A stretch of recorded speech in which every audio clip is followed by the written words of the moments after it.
In the year 1843, Anderson, the greatest fairy tale writer in the world, wrote a story about a nightingale with the remote China as its background.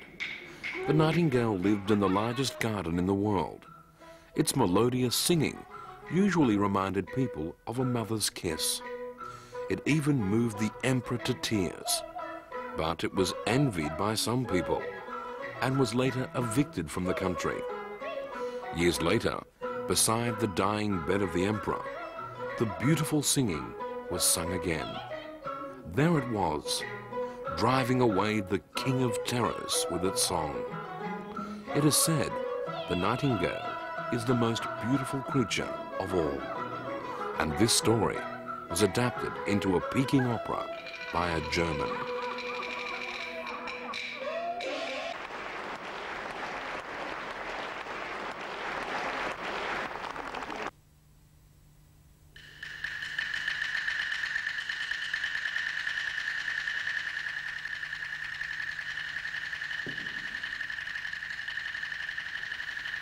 In any country and any place, we can't find another art that boasts so many fans and enthusiasts. There are tens of millions of Peking opera fans in China, even by the most conservative calculation. What's the cultural connotation of this dazzling Chinese opera?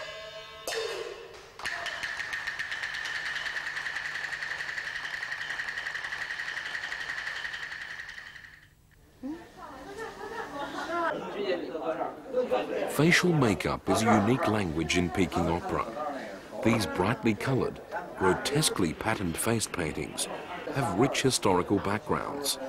It reflects the ethics, wisdom, and philosophy of Chinese traditional culture, and is used as an important way to indicate the role's character and morality. 是咱们中国戏曲当中最有特色的一种面部化妆的艺术。它是通过这种化妆呢，是来体现人的人物、性格、年龄、气质。尤其是经常看戏曲的，这人物只要一出来，他就知道这个人物是忠啊，是奸呐，是个好人，是个坏人呢，基本就能分出。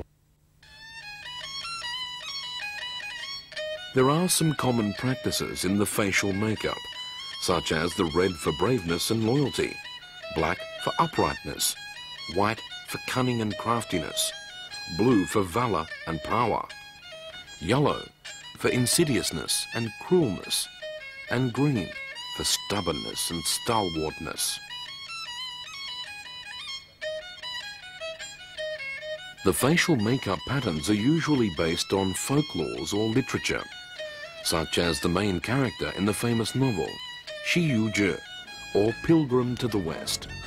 The Monkey King was naughty and witty, so its facial makeup is a monkey face with golden eyes and Buddhism beads on its forehead. And Guan Yu, the character in the novel, San Guo Yan Yi, or The Three Kingdoms, was described as red-faced, long, up-bended-eyed. Thus his stage image is always crimson-faced, and the legend has it that Bao Zheng, the quintessence of just judge in China, was once a god in the heaven, so there is a crescent on his forehead. And Li Kui, the character in Shui Hu, or By the Water Margin, was nicknamed Black Whirlwind, and this trait was represented by a spiral pattern on his facial makeup in dramas.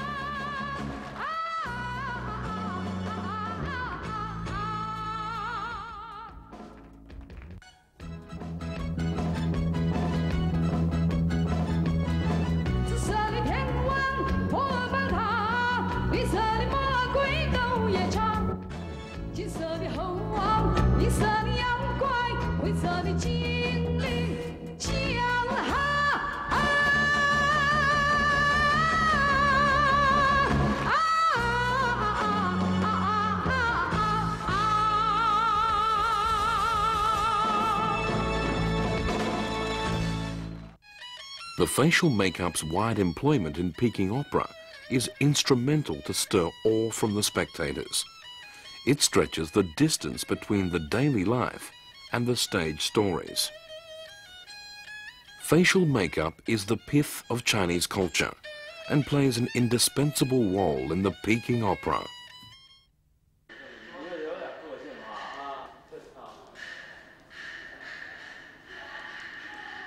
From the viewpoint of the world drama history, Chinese classic drama is listed together with the tragicomic of ancient Greek, Sanskrit drama of ancient India, as the three ancient drama genres in the world. Chinese Peking opera is comparably young, with a mere 200 years history. They have different representations, yet boast the same connotation: to maintain the nobility of the drama, to exhibit a healthful, exuberant, lofty, and ideal life, and make it the mental pabulum for people.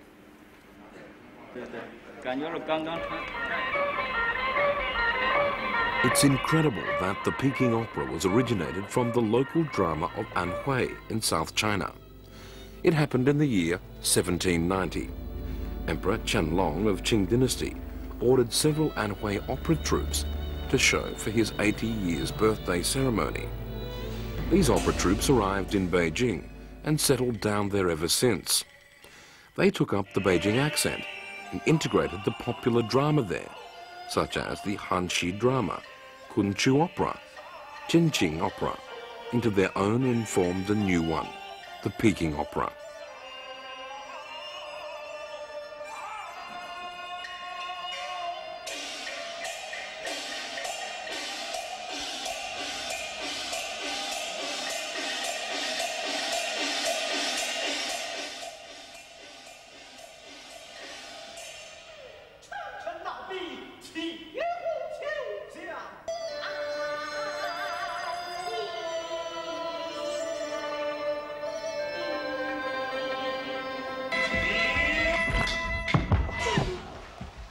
It won wide recognition and favor among the people and finally became the national opera.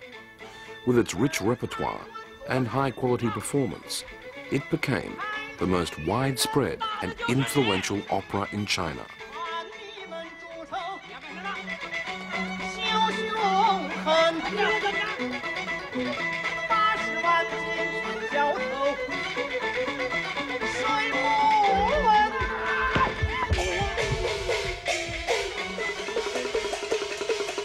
The Peking Opera uses musical dialogues and orchestral actions to tell daily life.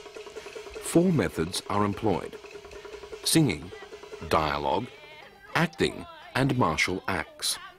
They represent the splendid and glorious achievements in Chinese culture, music, dancing, and elevate the ordinary life to an art enjoyment and a philosophy of life.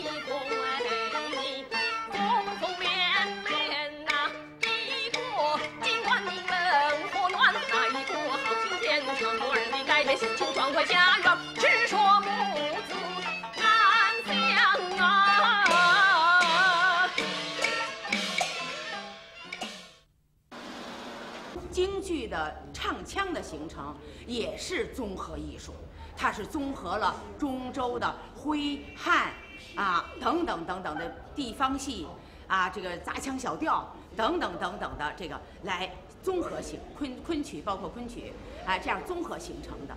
所以呢，它的调式也非常丰富。外国的一些朋友们可能听起来觉得哎呀不懂，一句话能唱老长老长，实际上呢，那也是一种技巧，是京剧的特色。它展示的是音乐美、韵律的美，更多的是抒发人的内心的那点情感。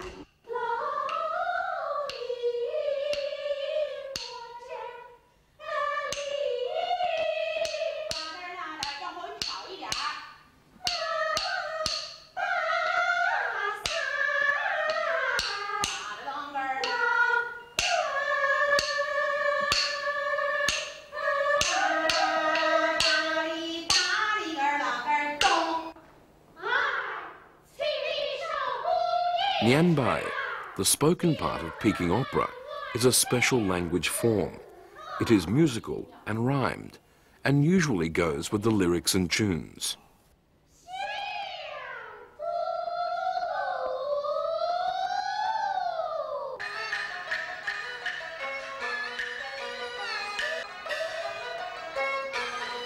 Acting is to show the body movement in an orchestic way. The common acts in daily life are artistically processed and showed via the hand gestures, eye expressions, body movements, and walking steps to portray the personality and the temperaments of the characters. These body movements are purposely exaggerated to show the tension of the opera and the mood fluctuation of the characters.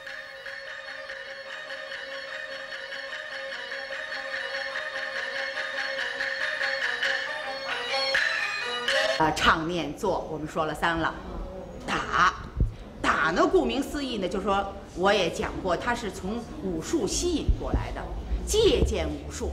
实际上呢，是把武打舞蹈化、美化，啊，也可以说是，这个在舞台上它是一种表演，它并不是一种冲突，哎，它把它就打出艺术、打出美来了。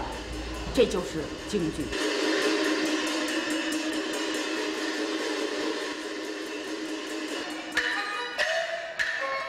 Life is exaggerated in Peking Opera. Instead of using props, many symbolic actions are used to represent actions, such as opening, closing the door, horse riding, rowing, mountain climbing, or river crossing.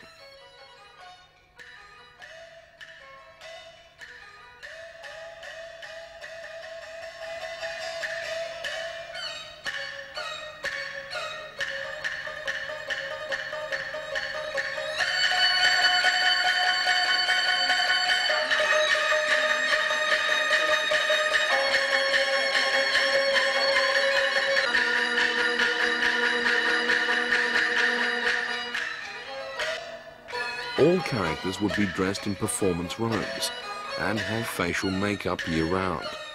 This method helps to create many characters and scenes on the stage, such as red-faced Guan Yu, horse driving and rowing on the empty stage.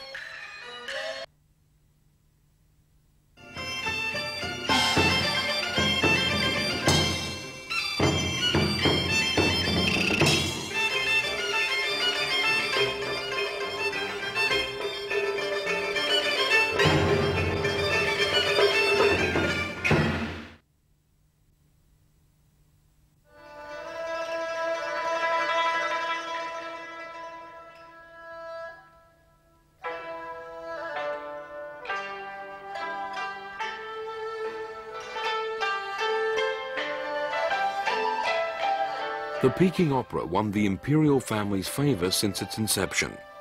The imperial stage in the Summer Palace, west to the Beijing city, was built for the 60th birthday celebration of Empress Cixi in 1892. It cost 3 years and 35,500 kilograms of silver.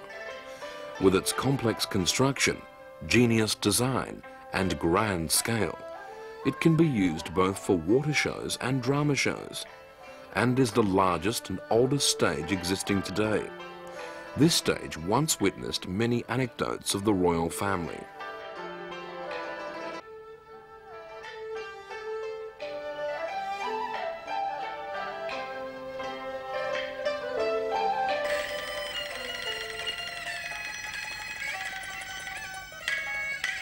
The imperial family members not only listened, sung the Peking Opera, sometimes they even played guest actors on the stage. Scholar Zhu Desheng once recorded in his book, "What I Saw and Hear in 30 Years." Whenever the Empress Cixi was there to enjoy the opera, the emperor must dress up in the drama suit and step on the stage from the entrance to walk one circle in the actor's step as a gesture of respect for the Empress. The Crown Prince was an opera enthusiast too.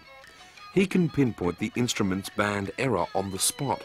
Sometimes he even went so far as to demonstrate clapper and huqin fiddle playing for them on the stage in person.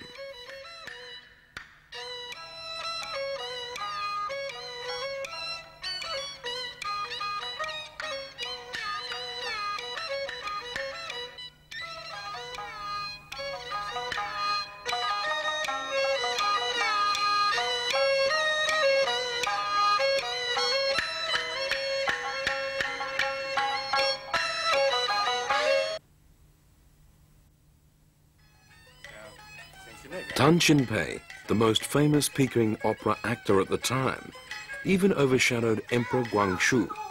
He won Empress Cixi's favor by his consummate performance and was conferred as a court official. Support from the imperial family helped the Peking Opera to be the head of the operas.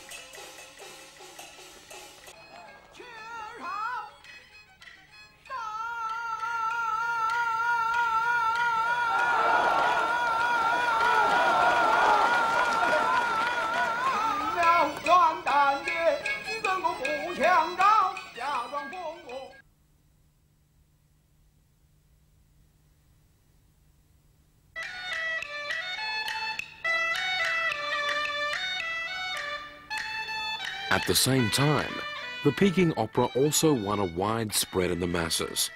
This young opera prospered quickly. Tea houses with opera stages mushroomed in big cities such as Beijing, Shanghai and Tianjin. They became the main places for the opera show. Later, it spread to the countryside with many opera troupes and grew popular among the peasants too. These operas exert a subtler influence on their daily life. Most of their morality, ethic and religion concept, history knowledge originated from the opera.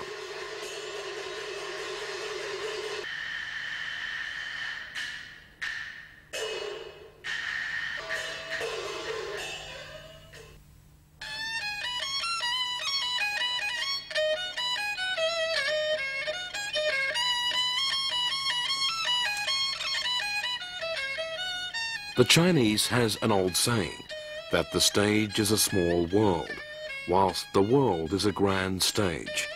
From this aspect, Peking Opera is a condensed Chinese cultural history.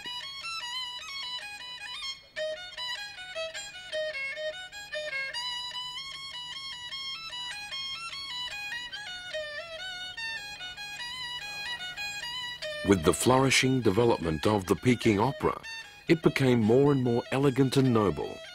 The role division grew complicated and many performance styles sprung up. This is a blossoming garden whose beauty is too splendid to take in one time. The actors' persistent pursuing of the performance art and in-depth research finally created a batch of genius. Their popularity would never be next to the stars of today. Actors as Tan Xinpei, Wang Xiaonong, Yu Shuai, Mei Lanfang, Yang Xiaolu, Ma Lianning, and Zhao Xinfang are reputed as the art masters in China.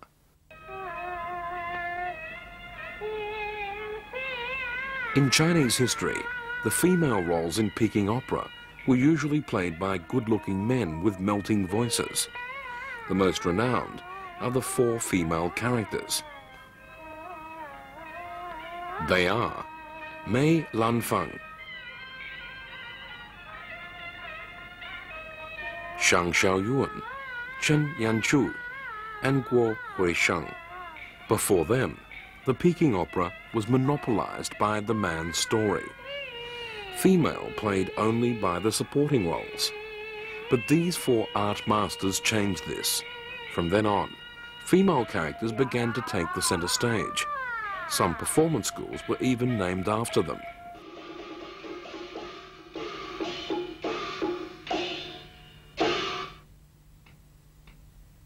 These 4 actors had ingenious creativity. They avoided the shortcoming in the female role's performance, that is, to integrate dancing and martial arts into the performance and paying more attention on the actor's facial expression and body movement. This helped to create more lovely and smart female images on the stage. They also pursued different singing styles as their trademarks.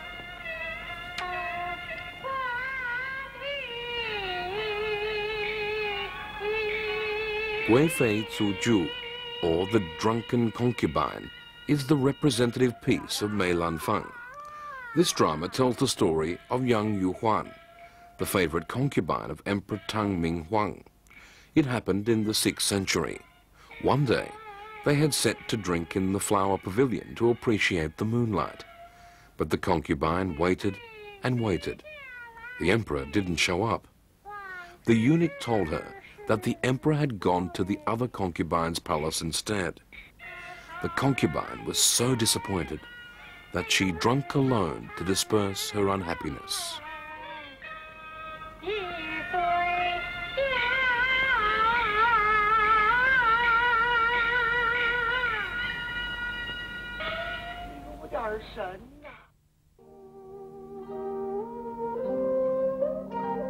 As a male actor, Mei Lanfang's female playing is amazing.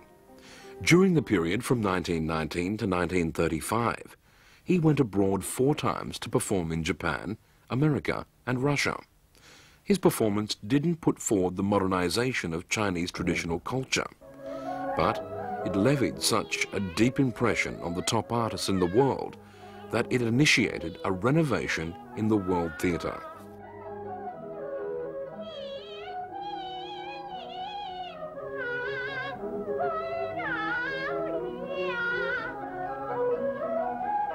所以他们就对京剧的这种既抽象又现实的这种东西，他们非常仰慕，而且他说这种东西我们应该学的，他就觉得我父亲演的这个戏跟他的表演的手法，就是一种艺术体系。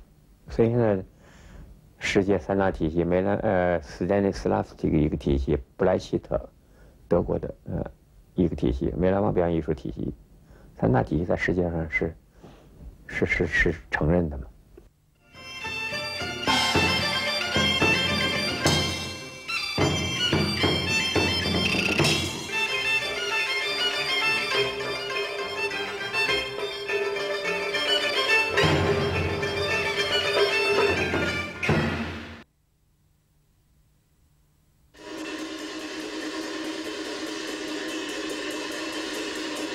Chinese Peking Opera is also unique in its martial arts. With the background, quick drum beat and music, the actors maneuver all kinds of Chinese ancient weapons with agileness and vigor. They jump, move, skip, turn, somersault, creating many awe-inspiring stunts on the stage. Ge Jiaotian was the lead in the martial arts performance in South China. He was reputed as the reincarnation of Wu Song, the famous hero who had killed the tiger barehandedly. Gao Jiaotian had created many martial skills himself, such as the lute playing scene in the opera Heaven and Earth Loop, the lute playing in the fight between 4 Buddha's warriors and the Monkey King, etc.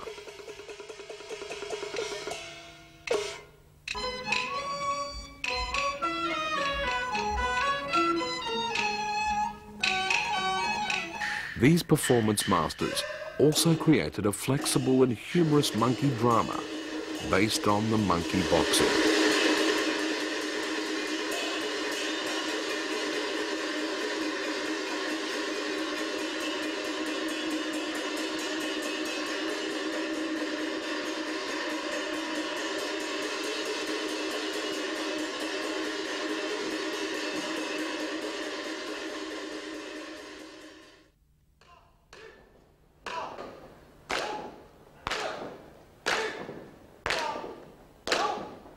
The martial art in Peking Opera is the dance form of Kung Fu. Waist and leg-based acrobatics, such as kicking and waist swinging, are basic skills in martial act performance. Somersault is used to indicate the fierce fighting on the stage. It includes actions such as falling to the ground, rolling, jumping and springing. These actions are performed with different parts of the body and are usually practiced on the carpet. Thus it is called carpet show. Props such as swords, knives, axes, hooks and sticks are also instrumental to show the pitched fight. All these interweave to be a dazzling show. Props such as swords, knives, axes, hooks and sticks are also instrumental to show the pitched fight. All these interweave to be a dazzling show.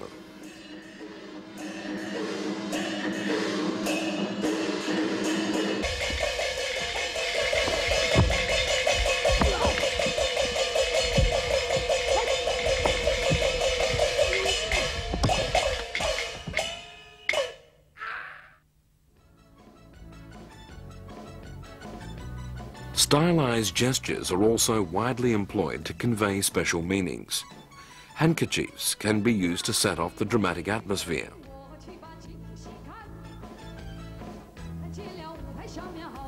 Hat wing flapping and beard fingering are both helpful to indicate the character's inner world activities. Hair swinging for grief, indignation or the panic. Long sleeve waving for agitation, agony and other moods. The two pheasant tail feathers on the helm can be vibrated to indicate the frivolousness and perkiness of the character.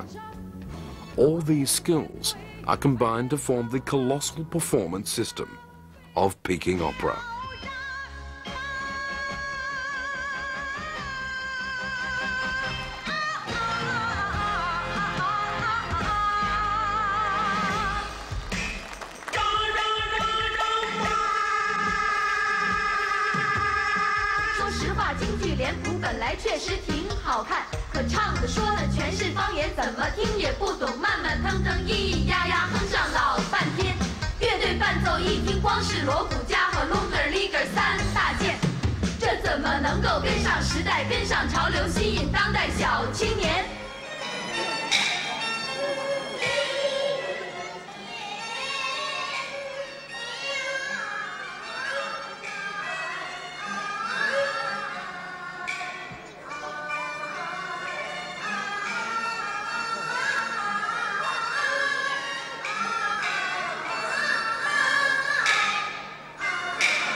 Peking Opera's influence is palpable in the ballad, folklore and pop song in Beijing.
This is another morning in Beijing. It begins all the same in all seasons and all weathers.